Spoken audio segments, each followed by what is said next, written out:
Morning my dear students, how are you.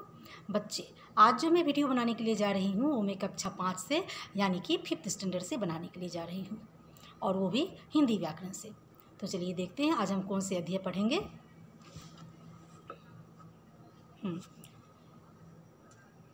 पाठ 11 से काल पढ़ने के लिए जा रहे हैं। पाठ 11 से काल।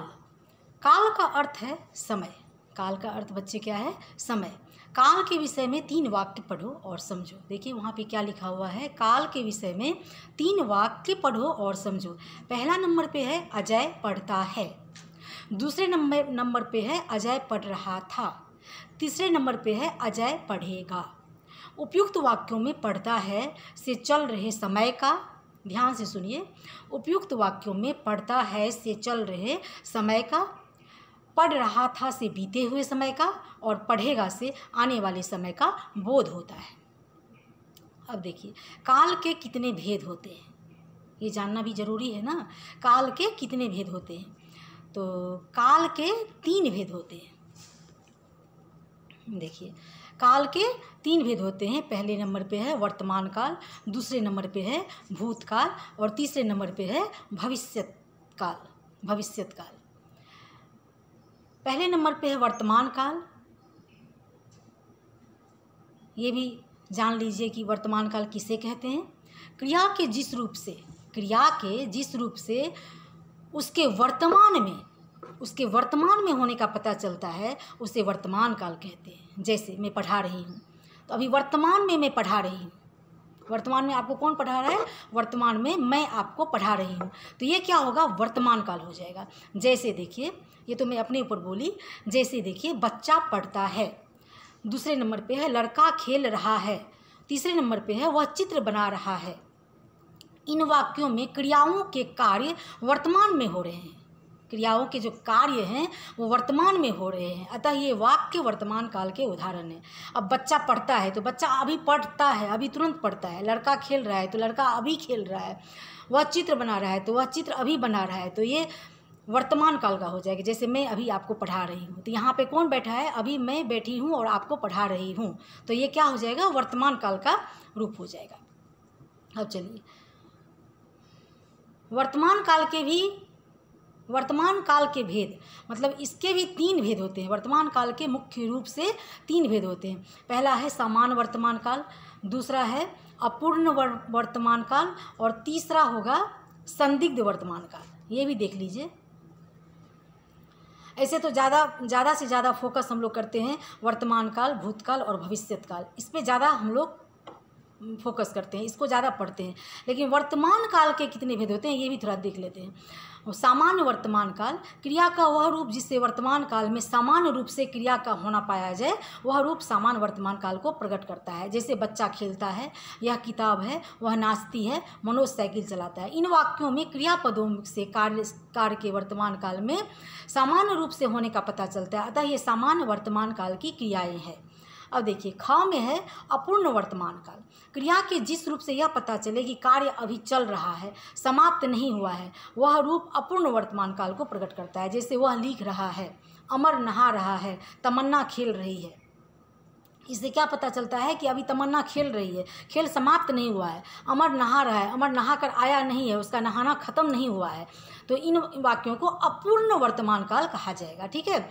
इन वाक्यों, अभी जैसे कि मैं अपने ऊपर बोलती हूँ, मैं पढ़ा रही हूँ, नमिता मैम पढ़ा रही है, नमिता मैम का पढ़ाना अभी खत्म नहीं हुआ है, तो ये क्या हो जाएगा? अपूर्ण वर्तमान काल हो जाएगा।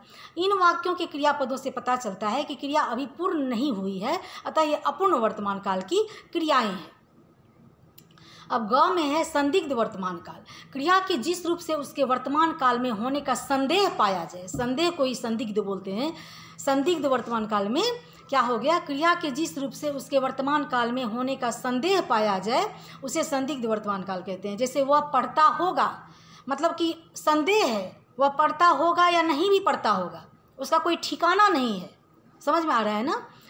अब रेशमा लिख रही होगी, मतलब रेशमा हम अंदाज़ा लगा रहे हैं, कि वो लिख रही होगी। पता नहीं वो लिख रही है या नहीं लिख रही है, वह पढ़ा रही है या नहीं पढ़ा रही है, हम अंदाज़ा लगा सकते हैं। हम संदेह कर रहे हैं उसके ऊपर, तो इसको हम क्या बोलेंगे? जहाँ पे संदेह की बात हो जाएगी, अभी वह चाय बना रही होगी, तो चाय बना रही होगी तो उसका चाय बना रही है या नहीं बना रही होगी, ये भी दोनों हो सकता है। तो हम उसके ऊपर संदेह कर रहे हैं। तो जहाँ पे संदेह जैसी बात हो जाएगी, जहाँ पे अंदाज़ा लगाना जैसा बात हो जाएगा, जहाँ पे लगेगा कि हम अंदाज़ा लगा रहे हैं, उसको हम संदिग्ध वर्तमान काल कहते हैं। इन वाक्यों में क्रिया के होने में संदेह लग रहा है, इन वाक्यों में संदेह लग रहा है, अतः ये संदिग्ध वर्तमान काल की क्रियाएं हैं। दूसरे नंबर पर है भूतकाल। अभी ये तीन जो हम बताए, ये तो वर्तमान काल के उदाहरण बताए। वर्तमान काल के कितने भेद होते हैं इसके बारे में बताए। वर्तमान काल के भी तीन भेद होते हैं, सामान्य वर्तमान काल, अपूर्ण वर्तमान काल और संदिग्ध वर्तमान काल। आप समझ गए होंगे। अब दूसरे नंबर पे है भूतकाल। क्रिया के जिस रूप से कार्य का बीते हुए समय में होना या करना पाया जाए, मतलब बीते हुए समय में होना या करना पाया जाए, उसे हम भूतकाल कहते हैं। जैसे उसने खाना खाया, वह खेल रहा था, ऋतु खेलती थी, मतलब कि वो खेलती थी, खेल रहा होगा, खेल रहा था, समझे ना। उसने खाना खाया मतलब कि भूतकाल, उसके बीते हुए समय का पता चलता है। जैसे वह गाना गाई थी, वह गाना गाई थी, बीत गया, वो बात बीत गई, वो कभी गाना गाई थी, अभी गाना नहीं गा रही है, तो वो गाना गाई थी, तो वो उसको हम क्या बोलेंगे, भूतकाल में बोलेंगे। अब देखिए भूतकाल के भी छह भेद होते हैं, 6 भेद होते हैं। भूतकाल के भी 6 भेद होते हैं। अब वो भी देख लीजिए। सामान्य भूतकाल, आसन्न भूतकाल, अपूर्ण भूतकाल, पूर्ण भूतकाल, इसमें भी हो गया संदिग्ध भूतकाल और हेतु मद भूतकाल।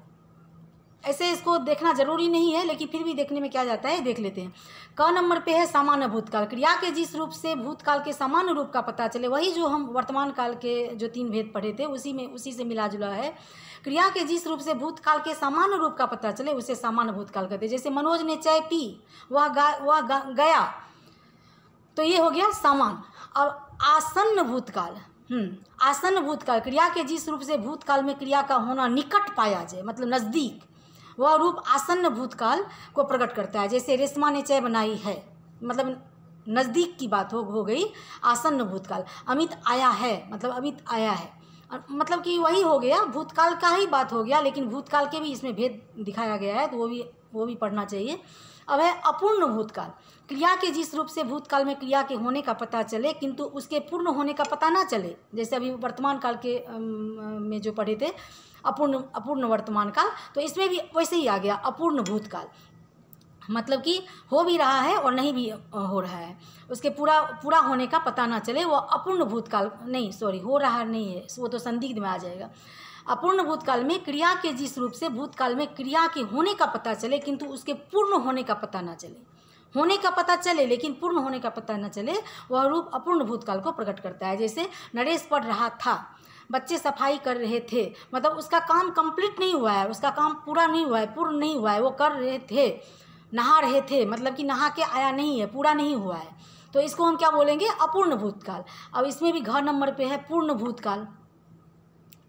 तो पूर्ण भूतकाल में क्रिया के जिस रूप से यह पता चलता है कार्य समाप्त हुए बहुत समय बीत चुका है, वह रूप पूर्ण भूतकाल को प्रकट करता है। जैसे माताजी बाजार गई थी, तो मतलब माताजी बाजार गई थी, पूर्ण भूतकाल हो गया।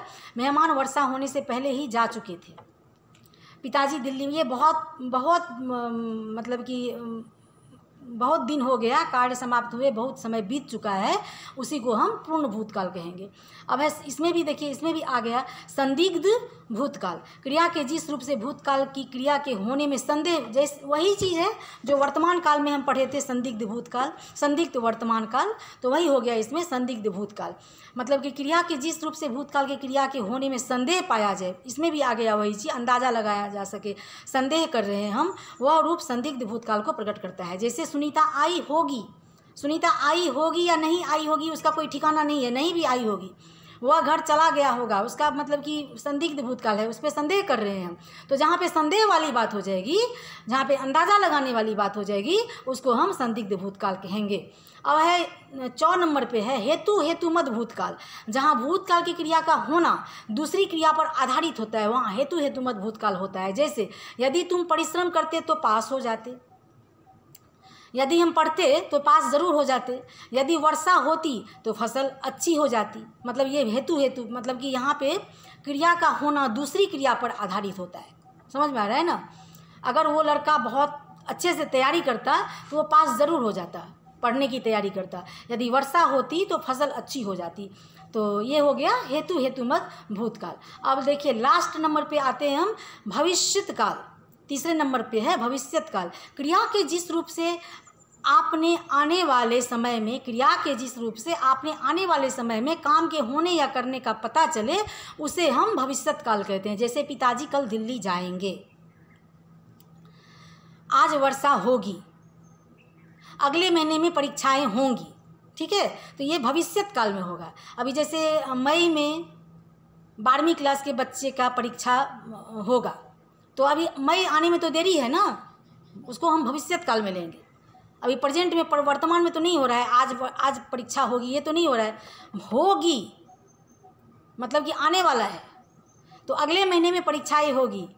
मई में 12वीं के बच्चे का परीक्षा होगा, तो होगा वो भविष्यत काल में चला जाएगा, अभी आने वाला है। क्रिया के जिस रूप से आपने वाले समय में काम के होने या करने का पता चले, क्रिया के जिस रूप से आने वाले, यहाँ पे गलत दे दिया है, देखिए यहाँ पे दे दिया है आपने। आपने क्या होगा, आपने का मतलब क्या होता है, क्रिया के जिस रूप से आने वाले समय में काम के होने या करने का पता चले, उसे भविष्यत काल कहते हैं। अब देखिए भविष्यत काल के भी 3 भेद होते हैं, सामान्य भविष्यत काल, संभाव्य भविष्यत काल और हेतु हेतुमत भविष्यत काल। इसके भी 3 भेद होते हैं। चलिए ये भी देख लेते हैं।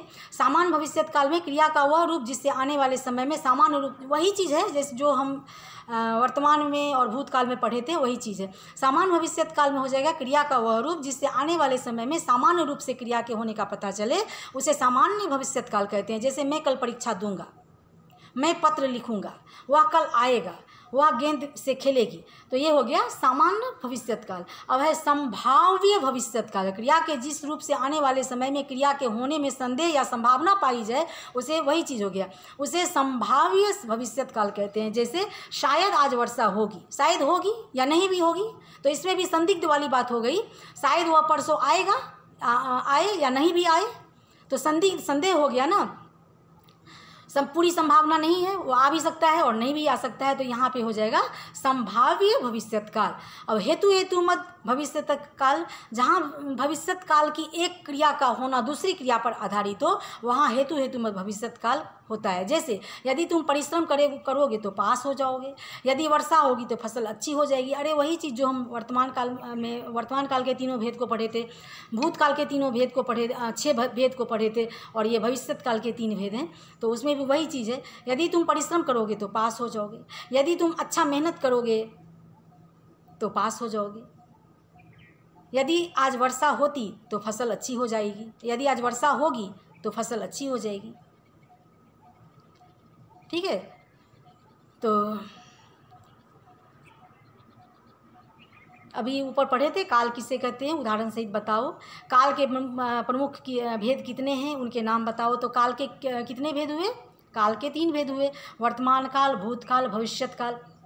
अब देखिए यहाँ पे रिक्त स्थान की पूर्ति है, तो जब आप अच्छे से पढ़ेंगे, देखिए यहाँ पे रिक्त स्थान की पूर्ति है। काल का अर्थ क्या होता है, काल का अर्थ क्या होता है, काल का अर्थ अभी हम पढ़े थे ना, काल अभी पढ़े, तो जब हम काल पढ़े हैं तो काल के बारे में तो हमें उसके अंग को जानना जरूरी है।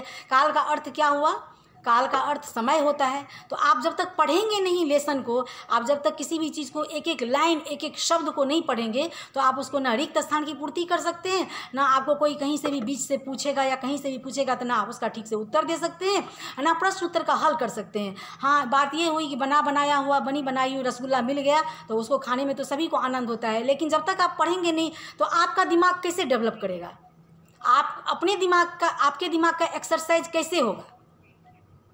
तो जब तक आप नहीं पढ़ेंगे आपके दिमाग का एक्सरसाइज होने वाला नहीं है। काल का अर्थ समय होता है, क्रिया के जिस रूप से उसके होने या करने के समय का बोध होता है, उसे क्या कहते हैं, तो उसे अभी तुरंत पढ़े थे, उसे हम काल कहते हैं। काल के कितने भेद होते हैं, तभी तुरंत पढ़े थे, काल के 3 भेद होते हैं, वर्तमान काल, भूतकाल, भविष्यत काल। वर्तमान काल के मुख्य रूप से कितने भेद होते हैं, तो वर्तमान काल के भी मुख्य रूप से 3 भेद होते हैं। तो ये सब आपको पढ़ना पड़ेगा, और जहाँ भी कहीं भी आपको दिक्कत लगे, कुछ समझने में असुविधा प्राप्त हो, तो आप फ़ोन लगा करके या कुछ भी करके पूछ सकते हैं। या स्कूल आकर के पूछ सकते हैं, और इसका हल भी करके हम आपको दे देंगे, प्रश्न उत्तर भी करके दे देंगे। ठीक है, तो आज हम काल के बारे में जाने हैं, काल के बारे में पढ़े हैं। तो काल के बारे में मेरे ख्याल से आपको भी उतना ही जानना ज़रूरी है, और जब तक आप पढ़ेंगे नहीं, समझेंगे नहीं, तो इसके लिए बहुत बहुत धन्यवाद आज के लिए।